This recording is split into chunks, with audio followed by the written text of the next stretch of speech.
And we're live for round two of Sunday Mother Freaking Fun Day. I am the hostess with the mostest, the High Priestess Phoenix. I am your spiritual healer, teacher, shaman, seer, oracle, light worker, starseed, earth angel, mystic, medium, psychic, witch, yogi, guru, evangelist. What is this book doing here? North American Sybil. I am your messenger from the first child of God, the Lilith reincarnated. In order to have kept up with me, you had to see what I post on my community page, my latest live video, and anything in my shorts. I think we should not pull out the Islamic book this week, right? Let's jump into another one, shall we? What are we going to talk about here? Well, I got the Book of Buddha. I'm going to go with the Essential Kabbalah and the Bhagavad Gita. So then we've got Buddhist, Hindu, and Jewish mysticism for religious studies. We're going to stop there and also pull this Merlin card. I was going to put it back, but then I saw what it said. I wasn't reading it. It says read the energy.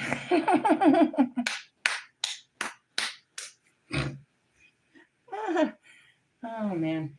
God is good. All right. So in order to keep up with me, you had to see my last live video. It went all the way live. Everyone always thinks I'm just being a cunt. You know what I mean? I came out like 2 weeks ago being all dick hungry, and then it was in the cards. It's like, you guys don't know, but I'm just going with the flow. Really? Oh, yeah. So where are we going right now? We're going to read about this card at the end. Why? Because I'm sure it'll all come together as one. Let's start with Kabbalah. What is the Kabbalah? If we're going to do all this, we might as well pull a Kabbalah card. Really? Mm-hmm. We're going to mix some teachings. I said I was going to go to the lake. Then my spirit was like, no. Why? I can't tell you why. But he didn't say no for like ever. Just no right now. Really? Yeah. This is the Tree of Life. I have another one over there that I have at my altar. See? That's Jewish mysticism. Whatever that card is, we'll find it in afterwards too. Really? Mm-hmm. We got lots of teachings. On Sunday, God gives me lots of messages to deliver. My earlier message was from my higher self and from the Lumerians and the star beings. This one's from our ascending masters. Really? Mm-hmm. I don't know. I don't even want to know who is in charge of the Calabastic teachings. I think as I'm looking at it, they're like Metatron. Maybe. Why Metatron? Book of Enoch? Stuff like that. Really? Yeah. Okay. What are we going to learn? I don't know. The body of God is what I turn to. But then it starts a new one. The 10 Sephiroth. That's probably what you need to know. All right. And the cosmic tree. That's all we're going to read on page 77 and 76. How good is your Jewish? Not that good. I can't pronounce this. I don't know. What sound does YHVH make? Okay. I don't know. Seriously, there's some of these translations, I don't even know what sound that makes. Engraved in 32 wondrous paths of wisdom, created the universe in 3 spheres, boundary, language, and number. What you're looking at in front of you is what's called the Tree of Life in Jewish mysticism. If you count those bubbles, you'll count 10 of them.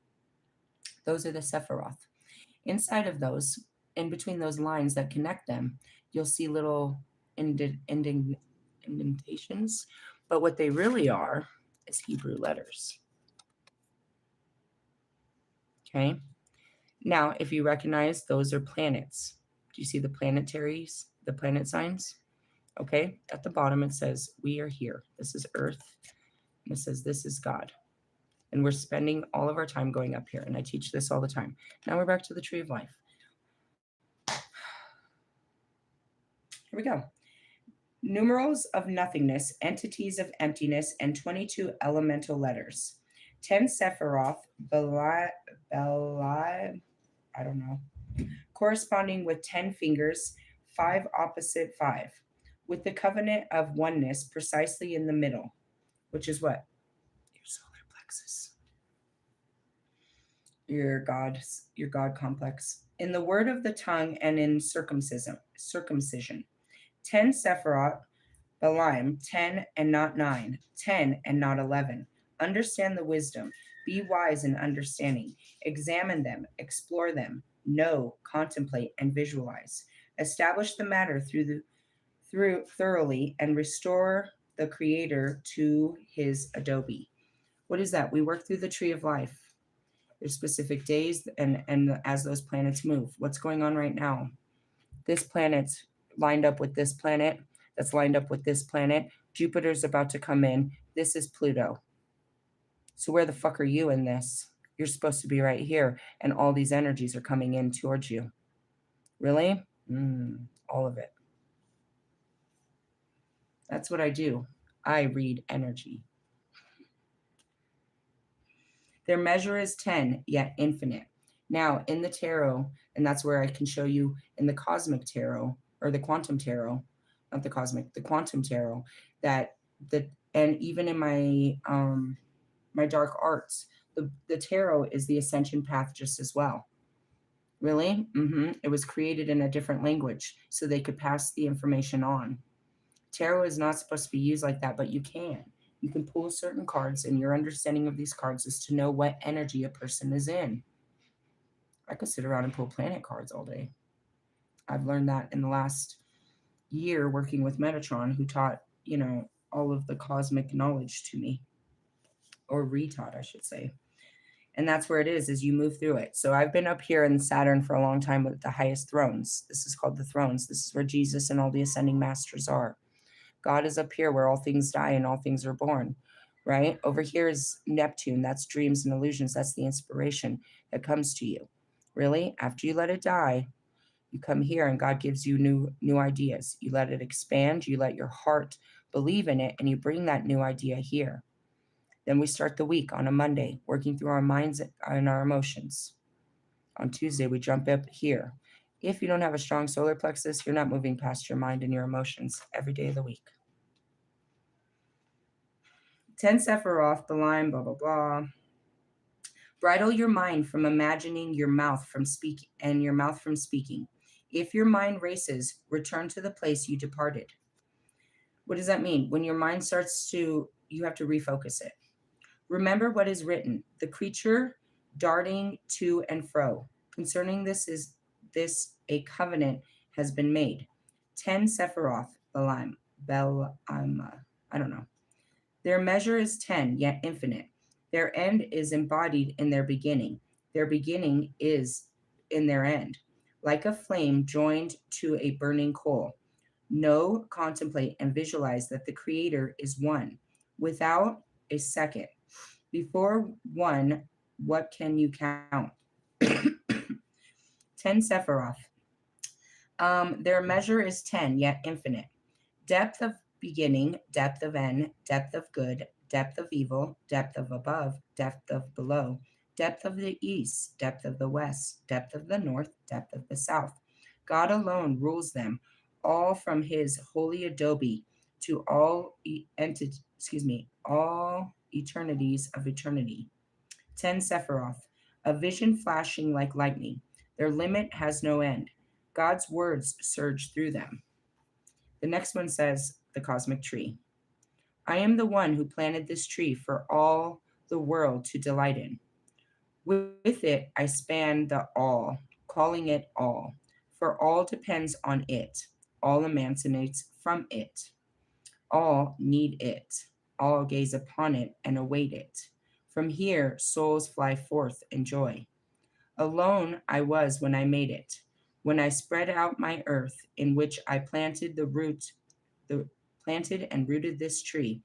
What am I seeing? A whole bunch of stuff. Giving them joy in another, rejoicing along with them. Who has with me? To whom could I reveal this secret of mine? Really? Yeah, these were the teachings before Christ. Christ grew up with the rabbis and these teachings. Really? They were always taught through, I can show you in the Palladian book. Throughout time, the ascending masters came and taught humanity how to ascend over and over, how to overcome this world and become closer to, or come home to God. Religion tries to get you closer to God, but this is about coming home. Really? Now, as I go through the rest of these religious books, it's like nobody was ever going to understand this because it was hidden in Jewish mysticism. And this was the very teachings that went against Christ. They had found their own way back to God. They didn't need Christ. Fine. He didn't come for you. And that's where the fight began. Really? Yeah. There's a lot of spread religion. That's the 12 tribes of Israel. They did not accept any new messenger. You know what I mean? Going back to the Quran, their God is Muhammad or their something. And that's where, you know what I mean? Christians believe their God is Christ, and anybody that prays to Buddha is, you know what I mean, praying to a false God. No, he was a messenger of God. You don't even take the time to understand. Same as Christ. Christ said the same thing I teach you, that God lives within us. Now, as far as this tree, that's where it all starts. In all teachings, they'll teach you about an ancient tree. The Druids, it was the oak tree. For Buddha, I believe it was the bonsai or something similar. Peach trees. There was always a tree, and that's why I work with all of these, you know what I mean, herbs. Now, in the tree of life, this is God's angelic world that looks over our world. We're at the bottom, and these are where he has it. I have a different tarot. That's the Notoria that I pulled out on Friday that gave me the tower, and that was from the powers. Each of them is a place. So again, here's the thrones, the cherubim, the seraphim. I kind of get these a little fucked off, to be honest. Realistically, yeah, you have your archangels, and I believe the powers and the dominions, and that's how they work. Really, these are the angelic order, and they stay in what they call is the tree of life. I've tried to explain it. It's not really a tree, but it's rooted here, and you know, its roots lie here within the earth. Really? Yeah, it's etherical. Okay, so that's Jewish mysticism. We'll see where we are in the tree of life here. Where are we? We're being uprooted. Nice. God has jokes, bro. God and his jokes. Really? I'll take a moment to try to find this. The only way we can find out where we are is based on the planets. So we're on our lowest. Yeah, you haven't even. Yeah, you're being uprooted. There's the moon. Yeah, we're right at the bottom of it. Really? You can see by the planets where you are. These are the keys. So look at where we are. We're still on Earth. We're being uprooted, which is the beginning. Now, here's this how it kind of they thought the energy works, but I show that it's not true at all. No. All right, maybe because I own my moon energy, I can jump straight into myself and jump into a Tuesday energy. Now, everybody, I saw Steve's Love Tarot was talking about Jupiter direct. This is the same thing that every human does. They stand in front of the gates of something, expecting something fabulous to happen, have done nothing to accept this fabulous happening. It's the 818 gate, but everyone thinks that the Lion's Gate portal is on 808. So people just sit around, you know what I mean? Spiritual people just sit around waiting for blessings. That's the same thing that's going to happen with Jupiter. No, bro, you don't know what Jupiter is then. I've been getting blessed the whole time. It's about expansion. So anything that you got going on in your life is about to explode. That doesn't necessarily mean good. Right? And so people think when they go through the 818 gate, the Lion's Gate, which they don't even have the right fucking date, they think something great's coming. Oh, yeah, something's coming for you. It's called karma, bitch.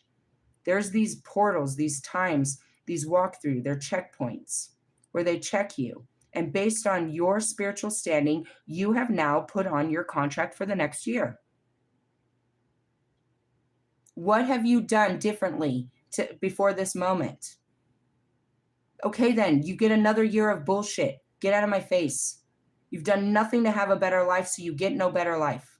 Go on with your stupid life. Really? Yeah, I just want to point that out. So in essence, that's what they say. Dante paints this different, and that's the journey I took. I didn't even take this journey. I took the journey into hell, and I ended up in heaven. And that's how I teach you. It's backwards. You keep striving for heaven and running from hell. Just go into hell and face it, and then you'll find heaven. Really? They're parallel. And that's how I can walk in the in-between. Why? Because I am Hecate. I am the in-between. Moving on, let's find about your uprooted. You're being uprooted. It's literally the first. Okay, no, you have the sleeper. Yeah, we went right to it. On page what? 36 and 37. To be uprooted sounds drastic, even disastrous. But the oracle reveals, surprisingly, that this is in fact a natural part of existence. I'm seeing the mandrake root. They have to uproot them. Yeah, and they're all screaming, ah! In order for you to have a good plant, for your plant to keep growing, it's just like the koi fish. They need a bigger pond. Really? Mm-hmm. And that's what's cool about cross contamination. You know, when you go to the weed store, they have all these crazy different weeds, but they all stemmed from original stems of or original seeds. Dude, do you remember? That's what we were talking about. Do you remember the original sour diesel? Holy shit, it smelled like straight gasoline that you spilt on yourself. Really? Oh my God, bro. For real? Durban poison, you guys? Oh my God. They don't make it anymore. They cut it a million times. They crossbred it with so many things. So now if you get any kind of sativa, it originally stemmed from these bad boys. And Blue Dream used to be an actual fucking sativa, but it got mixed so many times that now it's just a killer indica. What did you sleep with? What is it? It's a female plant that they put with a male plant that makes the buds. You have to take the male plant away so that the female doesn't keep seeding. And that's where weed comes from. Ta-da! All right, so each weed has different biology, and that's the difference. You have coffee weed, which we call sativa, which gets you pumped up, or you have fucking, you know what I mean, downer weed, which is indica, which means you sit there and drink fucking wine and go to sleep. Really? So they started cross contaminating these things, and that's what that means. So the cool thing about America is all the seeds that were planted here from way beyond. This was not our land. This land is our land. No, you claim the land until they put up walls, and they're still building that wall. Anybody could come and claim this land. And that was what was so cool. And that's what people fight over. But it's your seed. You have, like I met that cop the other day. He had such a strong accent. He still had the accent, his Polish accent. You have brought the culture of Poland here. You will probably end up eating cheeseburgers, but no matter what, people around you will learn your way of life because you've brought your way of life here. It's the cross contamination. It's a beautiful thing to get up and go take yourself, shine your light somewhere else. Be you for people that have never seen a person like you. My daughter said it, dude. The Japanese kids came in, the exchange students, and they went crazy. She's like, oh my God, they were so fucking cute. They just, I'm sure they weren't as impressed with you, but they are. You know what I mean? Japan, China, they like, you know what I mean? We like to know about each other. So when one of each other's moves to a new place and brings that culture and doesn't just conform, but teaches, it's a beautiful fucking thing. Really? It's beautiful. Cross-culturalization, but that's not what it is. We have discrimination beyond unbelief, but it is a beautiful thing. If nobody ever uprooted, you don't even understand it, you guys. America's built on rebellious fucking Brits. These are people that left their own country. These are the whole basis, our founding fathers of the great America are people that abandoned their own homes and cultures and went looking for adventure. They are fucking Lilith. They sailed the fucking 7 seas to a new land in search of a new life. All over, bro. America is filled with it. They came, and especially during the gold rush, you can see them in these Western movies where they'll have like Asian people and they'll have, like they dress them up very inappropriately to their culture. You'll see them, they put them as sight-ins. I promise you. That's what's so rich up at my mountains, because all those people stomped those lands. But as they were working our grounds and they were digging, whistling while they were working, they were praising their gods in our lands, bro. Mother Cabrini was not American. She was literally from Italy, bro. And she came and made such an enormous impact in not just America, but South America. She had a vision given to her that took her straight to the top of our mountains to be, you know what I mean? It's just, don't be afraid to go out there. Seize the world, dude. Show them what you got. But don't be overpowering. Don't be like, you're the supreme being because we're where you came from. Be open. Show them your ways, and that's what it's about, is teach and learn and mesh. It's hard for people. A lot of people move to Colorado, move to California, move to New York with these great ideas, but they can't plant roots. I know what that means, to always want to put your roots down and just be like the other people that live in this place. You want to just, hold on to this place, but you're not. You're not the roots of what it is. You're the leaf or the feather that flies through the air that gets to see the roots that are planted by everyone else. You get to enjoy. Some of us just aren't. But it's a beautiful thing to uproot your family and move to, another country and try to be different. It's in you. Your ancestors did it to get you here. And it's not a surprise that now, 10 generations later, you, with no knowing, are being guided to foreign countries. Baby girls and boys, that's where you came from. Your heart's calling you home. Do you know the story of St. Patrick? It's about to be his day. St. Patrick was originally part of a certain part of Ireland, but his family moved, you know what I mean? They moved so that they could be upper class aristocrats. While they were over there living that great life, people from Ireland kidnapped him and made him a slave boy. He didn't know this, but these were really his whole family. Now later he gets back, he leaves and all of that, but he gets a dream that he's supposed to go save those people. That goes back to, Moses. He had no idea. If you're being uprooted, go with the flow. Learn to make Earth your home rather than one place. Really? It's a big planet, bro. And happiness is not always in your backyard. Sometimes you want to go down the street or you want to go a little bit further. You're tired of the familiar. You want something new. Well, then, okay, go to somewhere new, but experience something new. Be new. Don't be the same old you in a brand new place. Really? That's what I got for you out of this. Let's keep going. If we open ourselves to the experience, and this new experience opens out wider horizons for us, there is a condition if, here though, because if is in parentheses, here though, because it is sometimes easier to block off experiences than to allow it to uproot our cherished views. It is often hard to open yourself completely to the new. Are you listening to a foreign language, meeting a person for the first time, visiting a new country?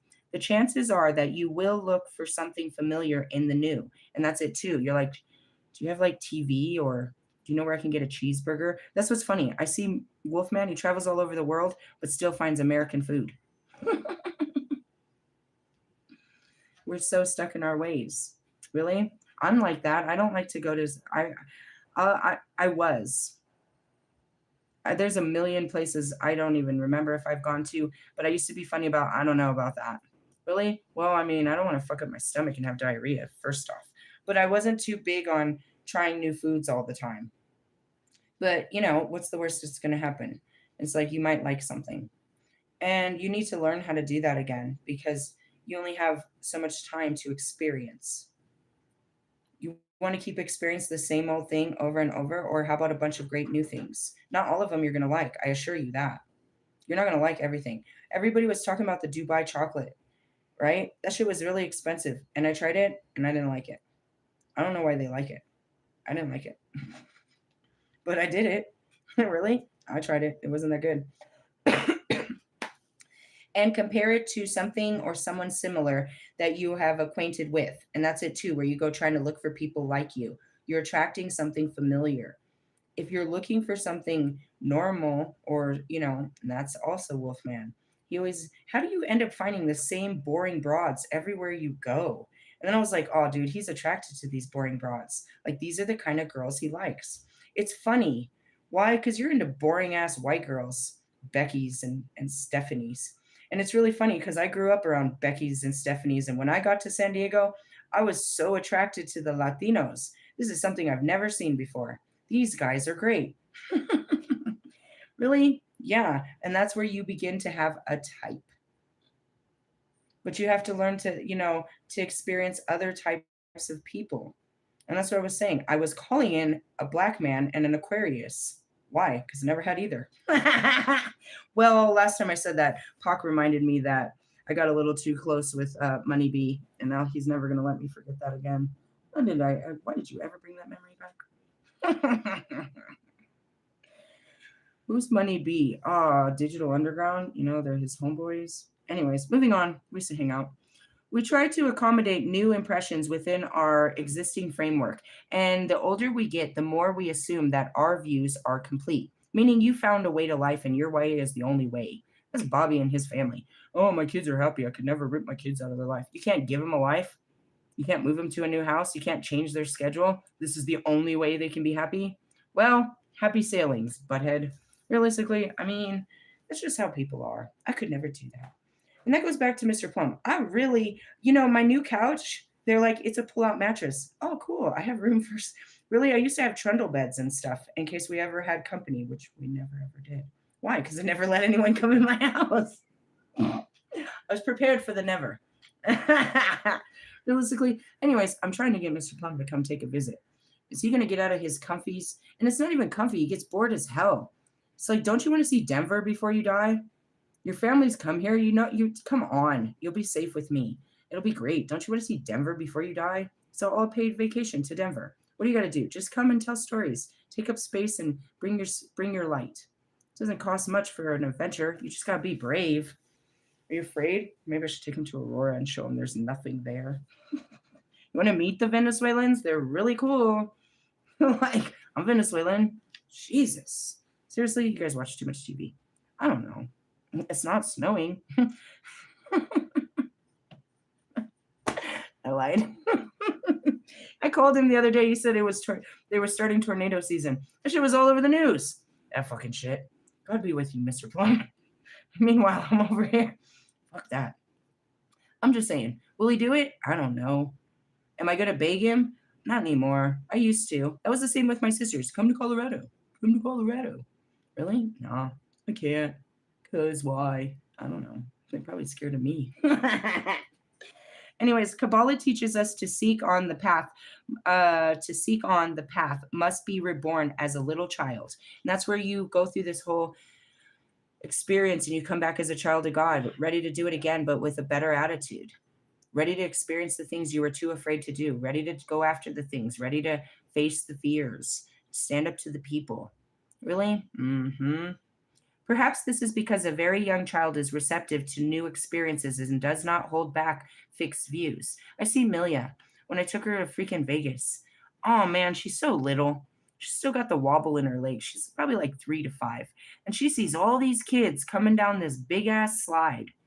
And she wants to do it. And I can't walk her up there. There's only one of me. So I have to stay in the kiddie pool with CJ. And I'm so scared. And she's got her big big brown eyes. And Nemo wants to go swimming, and she's got her little life jacket on. And I see the kids. I'm like, oh. And I let her, and I'm scared for my life. She does all kinds of shit like that, and she just takes off. Really, you gotta let them go. They might get hurt along the way, but that's when they'll need you. They don't need you to hold them back. They need you to brush them off and fix them up if anything goes wrong. Really? Oh, man. And that's us. That's the Holy Spirit. He calls us to go out there. You know what I mean? Go out there. Go talk to him. I can't do it. Yeah, I can. Little kids will be like, my mama said. Where's the cookies and shit? If you don't get your 3-year-old ass, grown ass out of my face, you just think you're grown, don't you? Little kids are fearless. They're not scared. I'll go touch it. They'll touch snakes. The only thing they ain't fucking with is a Santa Claus. They know this guy's a lie. Like, I'm not sitting on no guy's lap. That's an inner child knowing. Don't sit on no man's lap. That comes from Lilith. We're not sitting on his lap. In every moment, there is something new to see if we allow our eyes to do the looking. That's what I said earlier. Do you have the eyes to see? You don't. Your eyes are putting in judgment into your ear. As soon as you see it, you judge it through your eyes. That's why Jesus said it's better to pull out one of your eyes, to close your eyes. so you don't have bad thoughts. Don't see it. Just do it. Experience it. Really? You see things as good and bad based on your fears or what somebody else told you. You've never even experienced it. Really? That's a lot of things. Seriously? Yeah. I'm seeing Tijuana. They kept telling me not that how dangerous it was. Don't go down there. It's dangerous down there. It's dangerous. It's dangerous. For I was eating fucking tacos, drinking fucking tequila, having a fucking blast. Everything was under $5 and I was a fucking goddess down there. What are you talking about? You stay on that side with your fears. I'm going down to party with the people, bro. You guys are fucking crazy. Really? They were so scared of Tijuana. I had a blast. It was the best thing ever. The playas de Tijuana. Don't do this and don't do that. Dude, I'm gonna do this. This was the best. People are so scared. Really? Yeah. Why? Because it ended bad in some story you read? You never even seen what happens. You just assume. Really? Yeah, bro. If I told you, come on, let's go down to the homeless camps. Ooh, what kind of bad thought popped up in your head? No, what are they gonna do, bro? What the fuck do you think they're gonna do, bro? How scared of you are people that are struggling? You're scared of homeless people? They don't have shit. They're in a fucking tent. What are they going to do to you? You're such a fucking loser. Why would I even ask you to go to the homeless tents? For something bad or something good? Let's go show some love at the homeless. What's wrong with you? You're too good, huh? Well, I want to remind you that when your ancestors came, they didn't have a home either. Your ancestors were homeless. Fuckheads. Society both loves and fears the uprooted person. That's what I told you. That's what God said 2 days ago. They're going to love you and hate you for the same reason. Why? My freedom that God has given me. I try to show you I'm not really free to do or say whatever the fuck I want, but I'm free to come and go as I please. What's pleasing to God? And realistically, when you align with what's pleasing to God, it's the same to you. It's like, I don't do this because it doesn't make me feel good. And the reason it doesn't make me feel good is because it doesn't make God feel good. Really? Just you align when the flesh is out of the way. The peddler, the minstrel, the gypsy, the wandering monk have all been considered both a rich resource and as a threat to settled civilization. Yeah, and that's it. You don't want your girls to come hang out with me. You don't want your boys to come hang out with me. You don't want people to come hang out with me. Why? Because we're doing things that you're afraid of, and you're afraid they're going to like me more. And then we're going to take off and do things and leave you behind. You're the left behind. I have no problem. I'm on my way. They appear to undermine established values and do not necessarily share the culture of the communities that they pass through, but they are loved too for their treasures that they bring, their music, their tales, their goods, their teachings, and for their exotic way of life. And that's it. Who are they? I'm one of them. We're a pathfinder. We go and we teach people. If I never went to Oklahoma, nobody would have ever met a witch. Nobody would have ever met a witch in any of the places I've ever been if I didn't take my ass out there and show them. They feared such things, and I showed them I was okay and that I'm here in the name of God. You know what I mean? Certain things like that. I would have never fully understood the way of the South without living there. I told Mr. Plum that too. I was laughing about it. I was like, man, Mr. Plum, I kept talking all that shit. I will never fucking go there in the summer. I can't believe it, Mr. Plum. I survived summer in the fucking heat. I was in that shit, bro. Really? I spent a summer in hell. Oh man, but the Southern hospitality and the things that, that what makes people live there. Yeah, no, there's really racism and there's really all that shit. Then everybody's rocking around with a gun in their church and all kinds of weird shit. And, Walmart is popping and all this stuff. And, it is, but it's a way. You learn how they live. Instead of persecuting it, be part of it. See how it works. Really? To this day, I still move so much slower. They taught me. I learned that in the South, that not to push. I came from a fast paced life, always things to do, things to do, things to do, things to do. When you move to a place where there's nothing to do, it's culture shock, yes. But if you can allow yourself to wind down, it's cool not to always be in a hurry. You know what I mean? And now that's how I am. I'm not in a hurry in the stores anymore. I'm not in a hurry in the streets. I'm not in a hurry like, oh, you cut in front of me. I'm in a place where you could go in front of me. Where before it's like, oh, get out of my way. I've got places to go. You're fucking get out of my way. You know that mentality. You just want to get through where you got to go and you want everybody to get the fuck out of your way because you're in a hurry. Hey, we're American. What are you rushing for? Really? Yeah, and that's why I get around driving all slow and shit with my Oklahoma tags. They're like, "Get out of my way." I'm allowed to go slow. That tag says so. I learned to just go slower, not be pushing all the time. When I got down there, the shit just didn't move. Nothing moved. I was like, "Am I still on the planet?" It took like 5 weeks for anything to happen. It took me 4 weeks to get a job that they gave me the first 2 days I was there. School, time, everything just moved slow. There was nothing to rush to because there was nothing to do after that. So you learn to appreciate everything you did do. And that's what I said. Mr. Plumman got shit to do. What does he do? He goes to church. He goes to, you know what I mean, occasional, restaurants with the church. He goes to Walmart. So you learn to when there's only a few things to do, you learn to have pleasure in what you're doing instead of it being a chore. Really? Mm-hmm. Like Miss Fry. I used to watch her all summer. God, she's a maniac. She'd be out there fucking cutting her fucking. She cared so much about her yard. And that's okay. She took pride in it. But I used to be out there sweating my lip. Like, fuck, she's a dangerous woman. She is just out there mowing the lawn again. That was something she enjoyed doing. She didn't mind sweating. She liked how good it looked afterwards. And she had nobody else to do it for her. And she's been doing this her whole life. I'd watch her like, damn, she's a maniac. But that's me. You know what I mean? When I get in my house and I'm cleaning, this makes me feel good. There ain't shit else to do. Let me just do my chores. And that's where you learn to stop chasing life and just enjoy it. Everything that you're doing, enjoy your meal. Why are you rushing to eat this meal? Where do you got to be after this meal?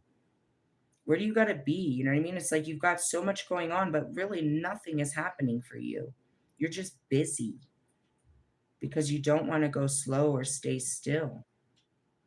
I learned that real hard, how to stay still, but be ready for anything. Really? Yeah.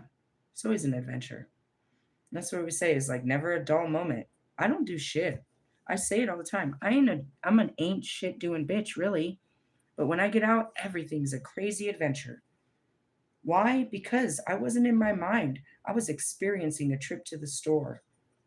I was experiencing it. How often do you walk through the freaking I go through the store quite often. I go pretty much every other day. How often do you smell the flowers or the vegetables when you're walking past it? It's the first thing you walk past. Do you never smell the flowers as you're walking through your supermarket? I like the smells in Whole Foods. God, they got so many good smells. They got the flowers, but then they got food. And then they got all kinds of good smells. You're just in a hurry to get to that aisle and get your shit and get in your car and get back home.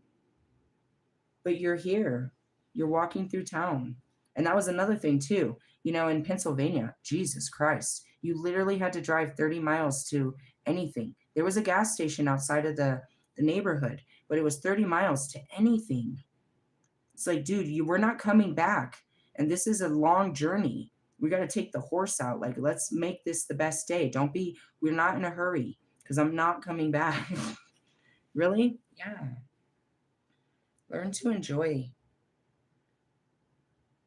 Anyways, I'm one of these people as I pass through, but they are loved for their treasures and what they bring. They stir a desire in people to roam and to see the wonders of the world for themselves. For most people, and that's it too. It's like I've been to 28 states in Mexico, and as much as I'd love to travel the seas, I don't see it. And I know it has to do with my spiritual standing. I'm not safe to be this. I have a freedom to religion only in America. I do go down to Guatemala. I can go into I don't see myself leaving the Americas. I desire it so deeply to go back to, you know what I mean, my Celtic land, but I know that I don't see it. Really, I desire it. It's in my heart. But no, I think for all reasons, this is where I'm placed in this life. I have to stay on my side of the board. Really? I mean, women get killed for less of what I am in all of those countries. I'm not safe as a woman. This type of woman is not safe in those countries. Now, it's not to say that I don't have God's spiritual, covering, but it's just that you don't put yourself in danger. When the Spirit has told you not to go to a certain place, you don't go there. Even if everybody else is welcome to go there, you understand that's not the place for you. Really, truly. So as far as America, yeah, I've been all over it. I mean, and that's just like, that's not even the traveling because I had to like drive through these states and shit. So I've drove all over. I didn't actually spend any time in Kentucky, but I had the feel of Kentucky when I was going through Kentucky was amazing. Same thing with Tennessee. I didn't get to spend time in Tennessee, but in those mountains and shit. Oh God, in the fucking mountains that I experienced, what was it? Tonto National Reservoir. When I came through Mexico into Arizona, I went through some reservoir called Tonto Reservoir. It was breaking into Arizona, and you're at the top of these peaks. And I literally drove through this crazy mountain, beautiful mountain area, all the way to the bottom, where I was on this road, and I think they called the Joshua trees. These enormous, I mean, bro, the size of these cactus were as big as the trees I have in my mountains. It was unreal. It was so gorgeous and beautiful. Really? Yeah, there's places that I've been through that I'd like to go back and see, like really just sit in it. Like I just was traveling and it's like, man, I wish I could have opened up camp there. Really? Lots of great places hidden.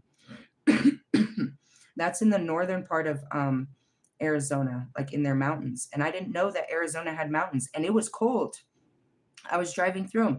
The mountains in New Mexico were killer.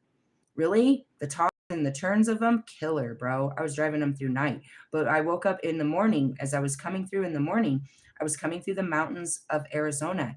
I didn't know Arizona had mountains, peaks, whatever you call them. It was in the 40s. It was, they pine trees, and we were driving. Where did you go? I don't know. I just Googled Yuma, Arizona, and followed that bitch. I couldn't even tell you where I went. But it was beautiful. And a lot of times I end up on these, you know what I mean? These reservoirs, these, I don't know. And that's what happened. America bought all of these, or America took these lands and made them national lands, like Cherry Creek Reservoir. You know what I mean? All of this. They bought these. They didn't buy them. They took them. They took ancient lands that had historical meaning, and they claimed them as national, monuments or land, like the Grand Canyon.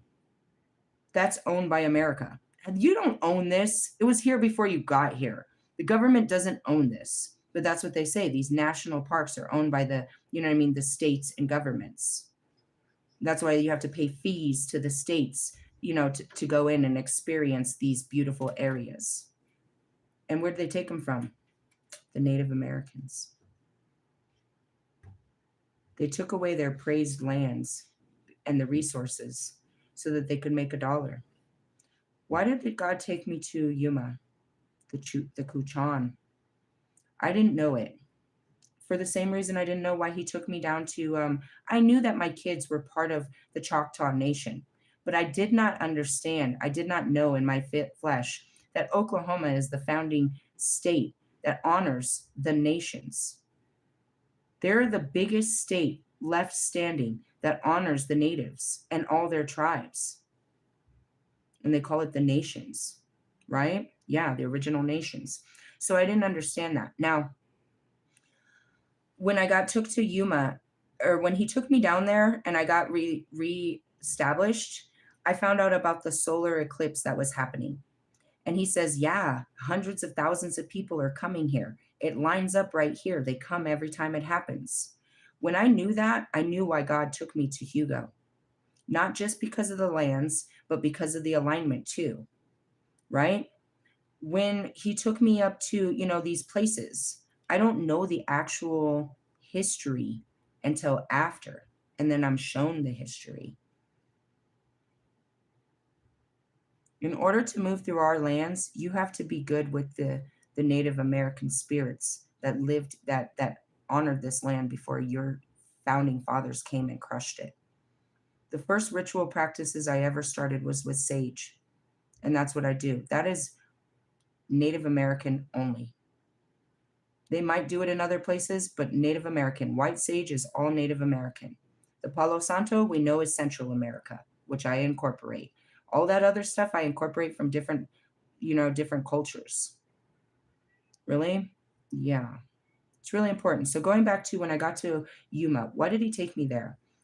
In about 2 weeks' time, all of the tribes were going to meet together and do a ritual right there at the Colorado River. He wanted me to be there for it, but I didn't know that until afterwards I got there. It was a 3-day ritual for the Kuchan, and I got to go to the reservation. I stood there at the river. I prepared for it long before it happened. Really? Mm-hmm. That's what he took me there for. When I was driving up to my sister's at the Bay Area, my spirit told me to stop and get off and clean ourselves up. Clean up the car, clean up yourself before you show up. Don't show up all scrubby to her house. And it's true. I'd been in the car for like 12 hours. We needed to wash ourselves, if anything. And you know what I mean? We needed to wipe ourselves down and change our clothes and brush our teeth before we showed up at our door. So I got off at what I thought was a random exit, and I parked next to a bay. And we cleaned up, and my kids ran around that bay, and we took a few minutes, and we took some pictures, and then we got to my sister's house. The very next day, it was reported that there was a gray whale that had been there for 70 days in that very bay and had died a couple hours later after me leaving there. One day, my spirit guided me to our zoo. As soon as I walk in the gate, you can hear this lioness. She's one of the first things you see when you walk in. And I walk in, and I'm straight having this spiritual connection with her. The next day, they euthanize her. I don't know that I'm going to these places to make these spiritual connections with the land or with animals or with beings or with the unseen, but I know that I'm supposed to go. God said, I'm going to put you places. There's going to be people there, but they're not going to be able to help you. All you're going to have is the clothes on your back, and you're going to have to stay there until the job is done. Only after the job is done do I understand why God brought me here. Going back to back to Yuma, after that ceremony, I knew why God brought me. Only after staying here for 9 months did I know why God brought me here. You know what I mean? It takes me a long time to understand, why did God bring me here? Why did you bring me to this hellhole? Why did you bring me to pain? Why did you bring me to suffering? Why did you bring me to struggle? Why, God? And I've cried to him. Why, God? Because if you can do it here, you can do it anywhere. It's a lot about claiming my power. I didn't want to be a witch. I didn't want to be associated with the darkness, even though that's all I was teaching. I didn't want to be discriminated against. I didn't want to be unliked. I didn't want to be any of that. I never knew what discrimination was until I became spiritual. My spiritual beliefs is what's given me that's gotten me kicked out of regular ways of life. Some of you, it's just your skin. Some of you, it's your accent. Some of you, it's the shit you eat that people won't fuck with you. People don't fuck with me because of what I believe. Now, religious wars have been going on forever, so now I'm in the middle of it, and I know what it feels like. I had to know what it feels like. to be persecuted upon so that I could know what it meant, know what I was fighting for. Really? Yeah. You can't have compassion for something you don't know exists.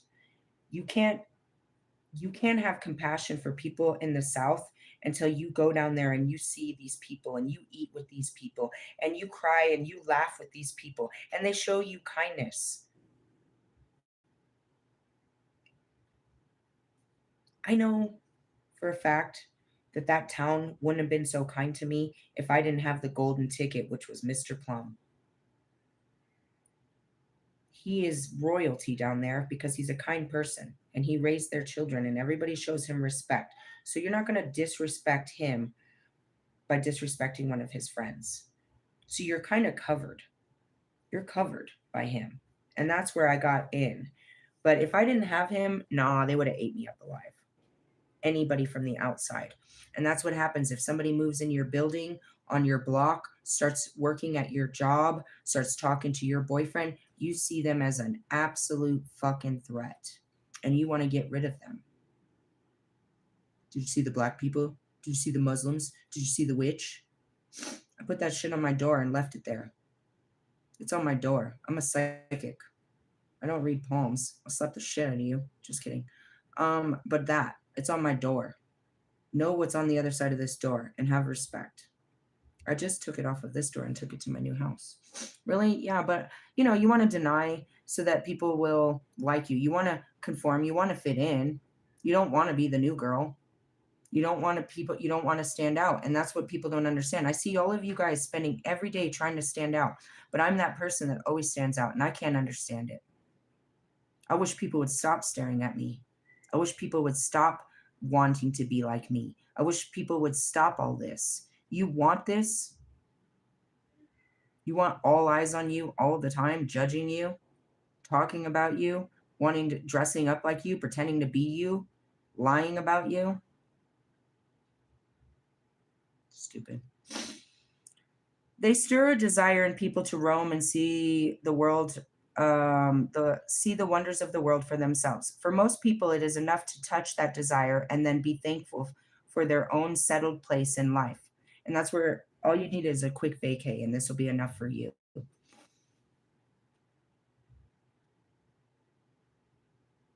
It's hard not to find a place to call home, not to feel like this is home. God's uprooting me and he's putting me in a new place to call home, and that shall be my home. And I have to get along with my neighbors and I have to make this my new home and, find a new way of life. Really? Yeah. My new life starts on next Friday where the tower hits. What about yours? I've been doing a lot of preparation for this. It took me 3 years to prepare for that new home. You think, you know what I mean? You're going to find a new place, a new life that fast? We always think the grass is greener. And that's what's funny is, I grew up in Colorado. I grew up in Lakewood. And that's right there by, I grew up in Bear Creek, basically. It's called Lakewood. Bear Creek is right there. That's where Red Rocks and all of that is. Should have gone to Bear Creek High, but I didn't. I went to Carmody, which is the same thing. So anyways, I grew up there and there was no culture and there still isn't. You're not going to find any Mexicans or blacks in that neighborhood. No? Mm-mm. And the closer you get to the mountain, the less likely you're going to find anything like that. Why? It's just that. If you want to find culture, you have to go east. Why? Because the money pushed them that way. In order to live on the west side, you have to have a certain pay grade. And then they just discriminate. So I grew up in no culture. When I moved to California, to San Diego, there were people of all different kinds of colors and races that talked different, that dressed different. There was all kinds of diversity. I'd never seen so much difference. Everything different from me.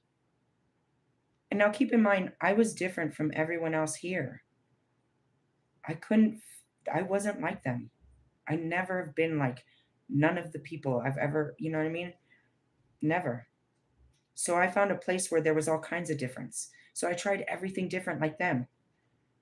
I tried all the different things, trying to find out what was right for me. Really? From there, I drew on my eyebrows. I stopped drawing on the lip liner, but that's where it is. I learned Spanish. I did all these things. I became different. And then from there, then I saw New York. These are wholly different. These are all different cultures. And they eat different, and they talk different, and they dress different, and they live different. Then I went to Florida. Oh my God, look at all the difference. Oh God, you guys, if you do nothing in your life, you've got to go to a Miami Mardi Gras. Oh my God, it's so cool. It's a parade of different. It's a parade of cultures. They all come through with their flags, bro. And it's a parade of cultures. The Miami Mardi Gras is nothing but a parade of cultures. It was the coolest thing. I think, where is it? I'm trying to remember. It's not by Key Biscayne. Some of my memories are there. I remember going over the bridge. Oh, you got to try it. If we never get to New Orleans, fine. But you got to go to Miami Mardi Gras. You got to see the cultures. It's a parade of cultures. And the fucking food. Everybody eats. Oh, God. You know, we eat turkey as Americans on Thanksgiving. We don't really fuck around with turkey all year round. Bro, my Cubans, they fucking eat turkey all the time. If you've never even been to Florida, they have drive-through. What the fuck is it called?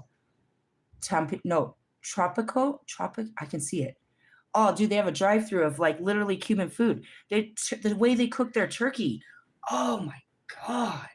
Really? I'm just saying, where did pizza come from? You know, the Caesar salad came from fucking Tijuana, Mexico, bro. You like your Caesar salad? Well, that came from Tijuana. Really? Yes, culture, people, places, difference. Oh, I love it. I love it. I really do. I love the diversity. I love seeing the world in my own backyard. You can see it. Airports, just places. Stop judging them and see them. Cultures, food. Watch them shop. You ever do that while you're standing in line waiting for your turn? See what other people are eating for dinner? You never just look in their carts? I love it. I love the difference. All the stuff that I make in my kitchen, I learned from all different kitchens across, America and Mexico. Shit like that. Really? I don't have any of my mom's fucking recipes. And realistically, that bitch learned them on the streets too. Really? No, her mom, they didn't have food. They literally didn't have food. She was in a system for that. Like her mom didn't feed her. So no, it didn't come from her mom. Really? True story. I love you guys out there and that's where it's like, dude, conformity. No, individuality. The girl here, she came one day last week. She wears all kinds of crazy hair pieces and stuff. And it's cool. She does it. She pays to have her. She must have someone at home that does hair, to be honest, because she'd be looking good. But last week, she came with her natural fro. And it made me cry. Said, "Oh, you black and you're proud?" Said, "Can I give you a hug? Can I touch your hair? You know, this is special. What God gave you. You want to have white girl hair, but this is special right here." Really? Her hair was special.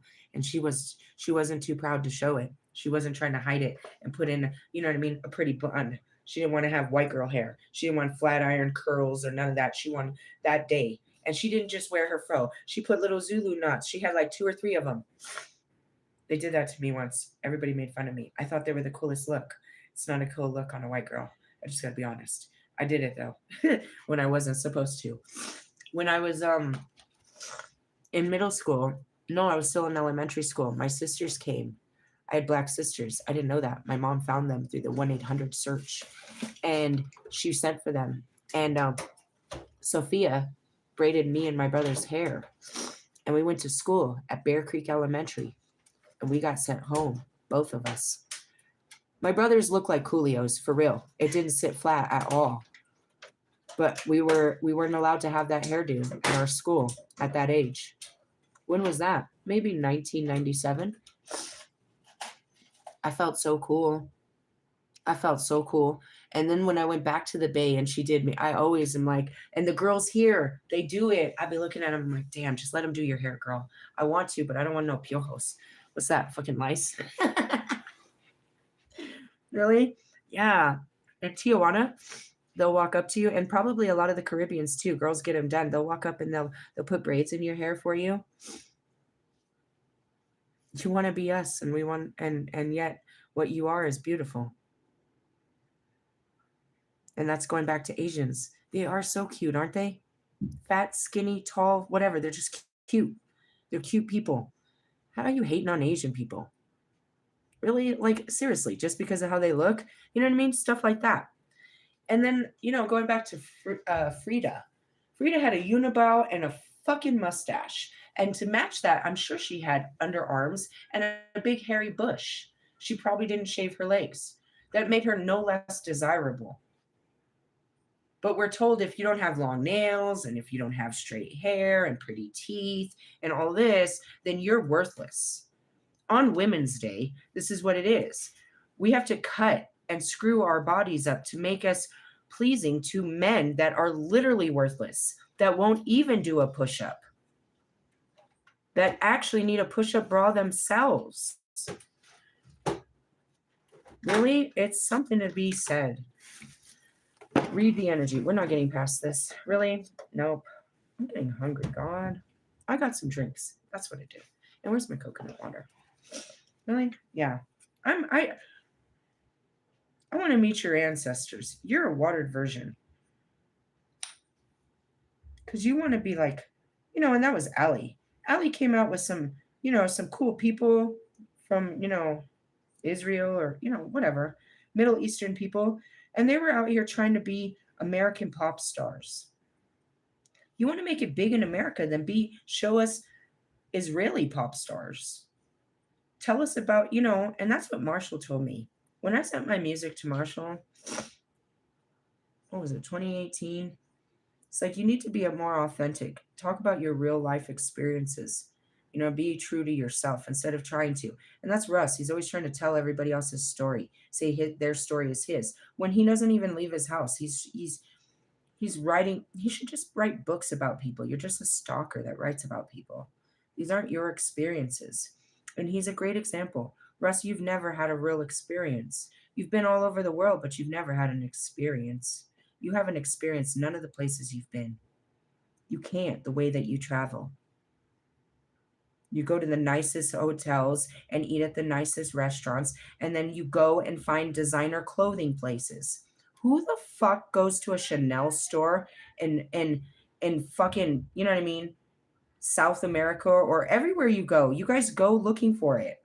You go looking for designer brands. You can buy them in Mexico too if you want, but you're failing to realize what this land has to offer. You're just going for the things that make you comfortable from the land you came from.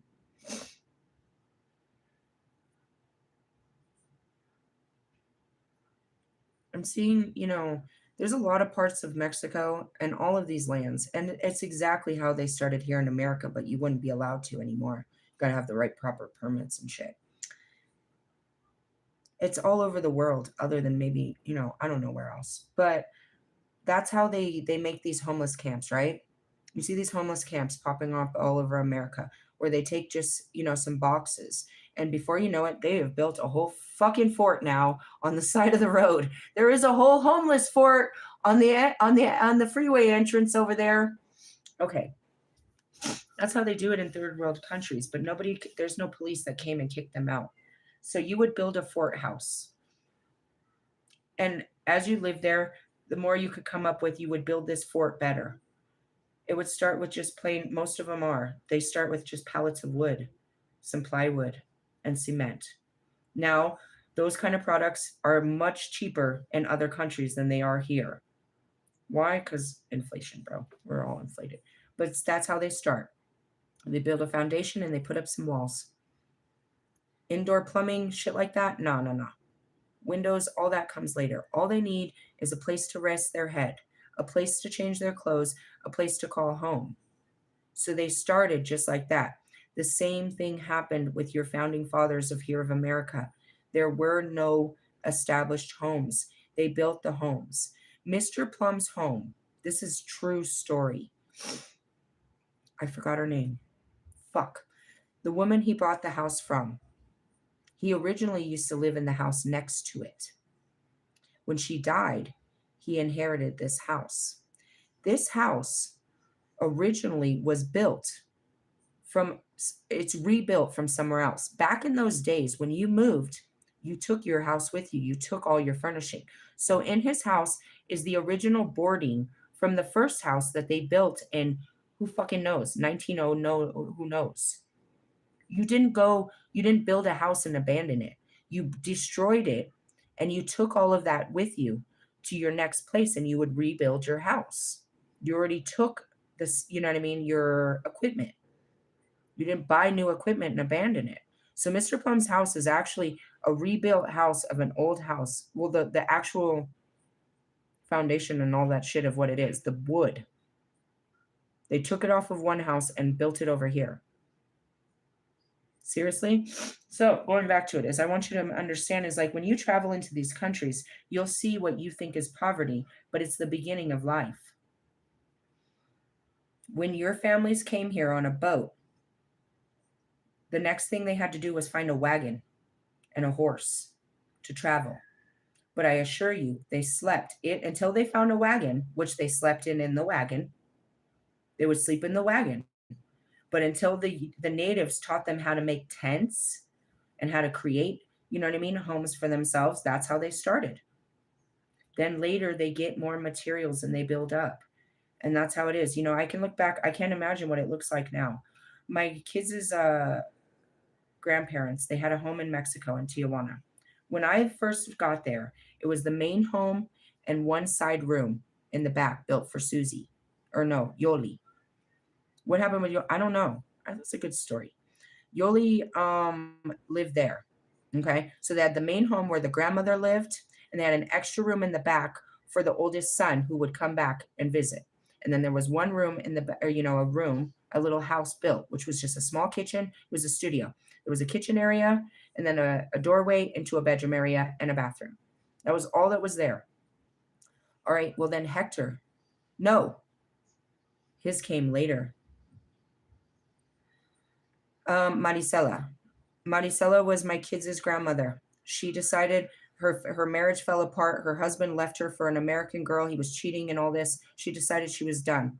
She had illegally crossed over into America and lived here her whole life illegal. And after the fall of her divorce, she said, fuck it, I'm going back home.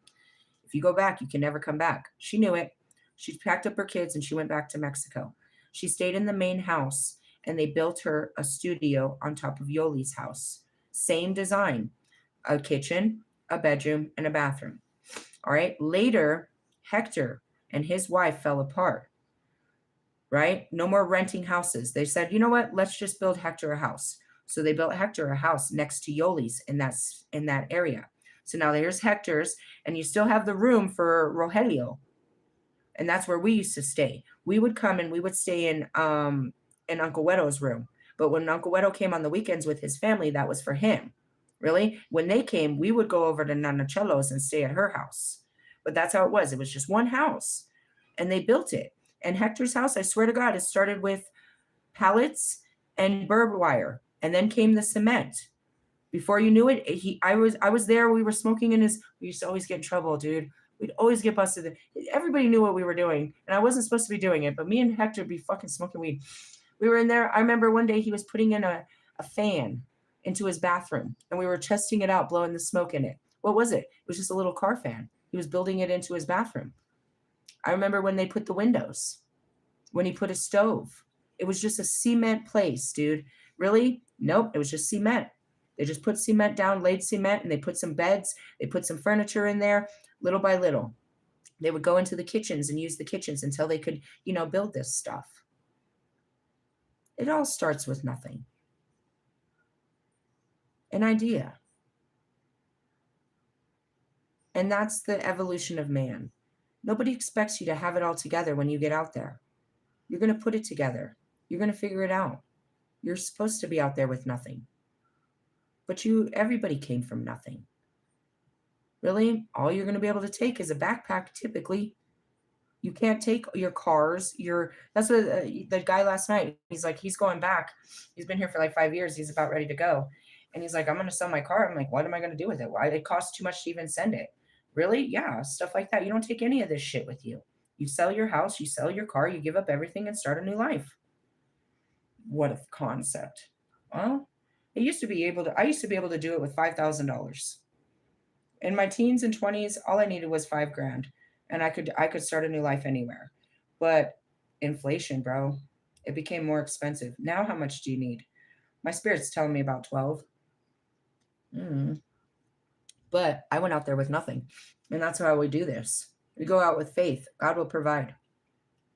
People that left their countries to come to America, dude, they had faith in God, not in themselves. They didn't know what they were going to a foreign land. They had no idea what was out there. Really? Many of them didn't make it. And that's where Mother Cabrini came in. She took care of your children.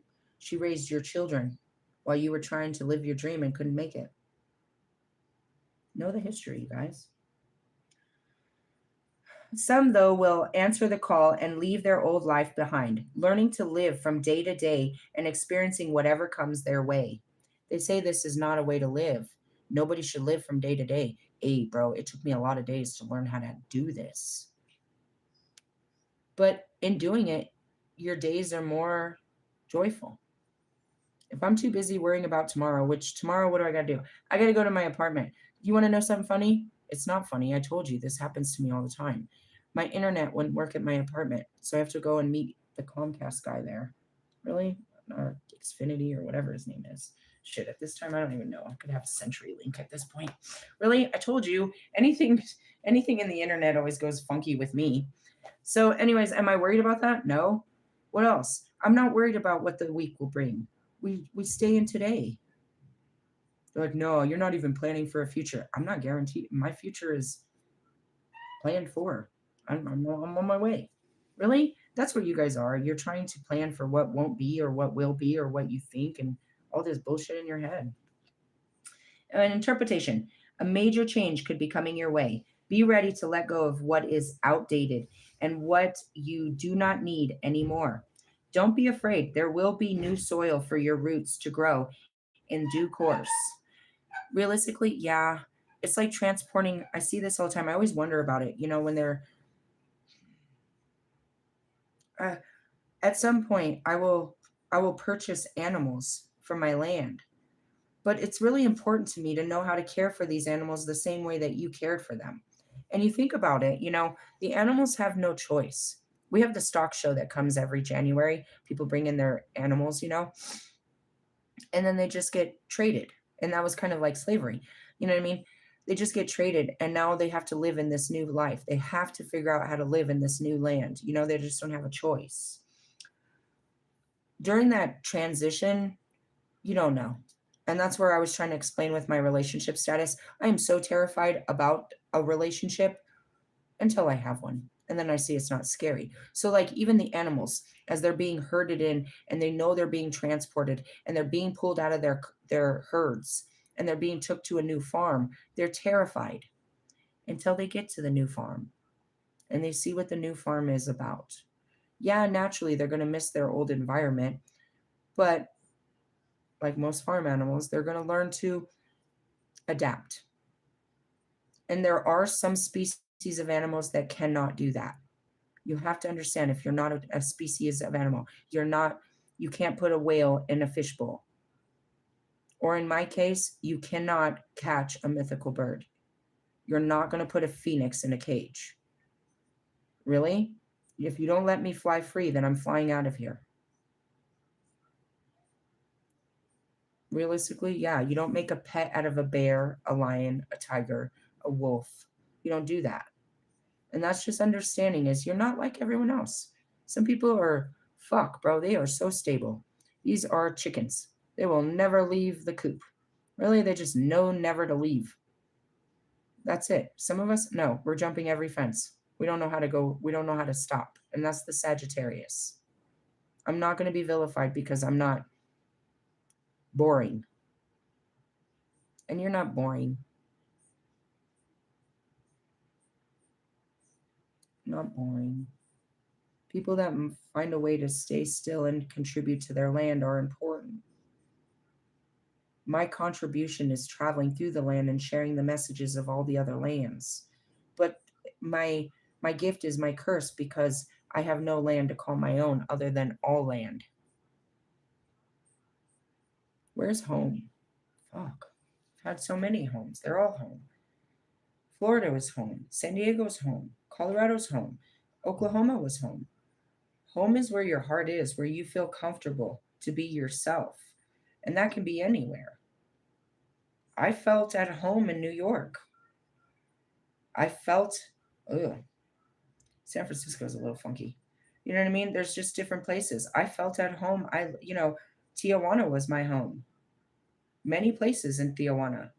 I had many homes there. I wouldn't have stayed if I didn't feel comfortable.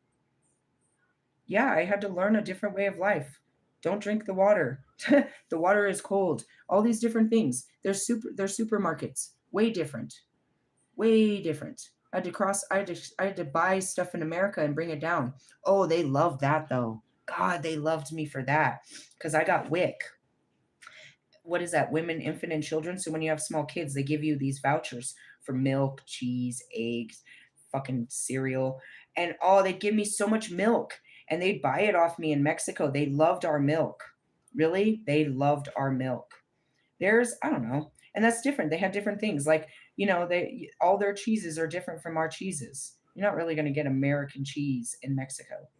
Ooh, the cotija cheese. The more it smells like feet, the better it's supposed to taste. Really? Serious. You're not going to get American cheese and, you know what I mean, in Italy.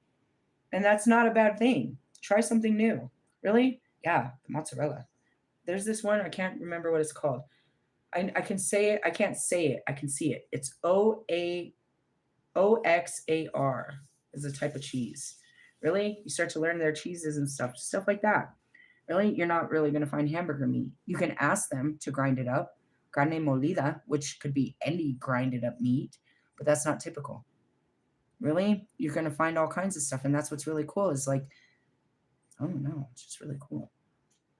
You should try it sometime. All right, life task. Don't be afraid. There will be new soil for your roots to grow in due course. Possible meaning a radical change, a sudden upset. Sounds like a tower. Overthrowing existing plans. God, don't you do this. Did I win the lottery last night? No. No, but any of these men could come in and throw and totally turn this table over. All right, you're not moving. Enough. You're coming with me. Where the fuck are we going? Really? Anything could change it, especially my finances. If I become financially wealthy, I'd no longer qualify for this house. Really? Yeah, I'd be like fucked. Really? Then I'd be really fucked. Seriously? I'd have to drive my ass to fucking Greeley up there with the fucking cows and go collect my fucking money. No, that's what it means though. Something could change. Travel, roaming, and being on the move. Moving house, I told you. An unreliable person, plenty of those. Openness to new experiences. I just gave you everything in this. I'm not giving you any religious teachings because this goes back to Jewish mysticism. You're being uprooted, which is good because this is the beginning of the tree of life. In order for you to reach God, you have to get out of here, and this is where you are. Your heart, or your mind, and your emotions. The heaviness of your heart and your ability to communicate those such things. Once you're able to harness your feminine energy, the sky's the limit, bro. When you can honor how you really feel about things and act in that, you know what I mean? When you can honor how you think about things and act accordingly to whether or not this is a good way to think about stuff. All the time, it's fun to challenge somebody else's beliefs, but the important work is to challenge yours. To believe in more, to not be so narrow-minded, to not be so closed-minded, to not be so judgmental. I was very closed off. Going back to my twin flames, I would never. Don't say that around me. God's going to make you do that right away. Don't never say never. Why? Because by saying that, you think you're too good of something. And God's going to make you do exactly that thing. Really? Or something similar. He's going to put you in something similar. He's going to teach you that lesson. Really? I'm hoping for you. What is this? Being uprooted. We all are.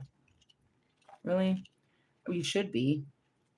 I mean, not fully. Nobody wants to lose all comfortability, but you want to try something. And for some of you, just a weekend adventure. You know, Mr. Plum, if he can put his fears aside and his anxieties and his whatever and come spend the weekend at our house, he'll have at least 6 months of stories to tell. He'll tell every single person for the next 6 months, is what I mean. Oh, I just got back from Denver. Well, now you got. How was Denver? And what he doesn't realize is every person I met in Oklahoma, either them or their family, all came to Colorado for something, usually hunting. They all come to here. And yet here I am coming to you. Funny as that may be. Exchange of energy, I suppose. I want your food. You want our fun? I want your food. I've come for the food. You guys cook great food. Go have fun in Colorado. I come for the food. Really? Nothing like Southern cooking. Swear. Swear. I didn't be real part of it. I was trying to get part of those church women that cook all those things, but I couldn't because I'm, a witch. They weren't going to invite me. Make little fucking fingernails or something. Chocolate covered bananas on a stick.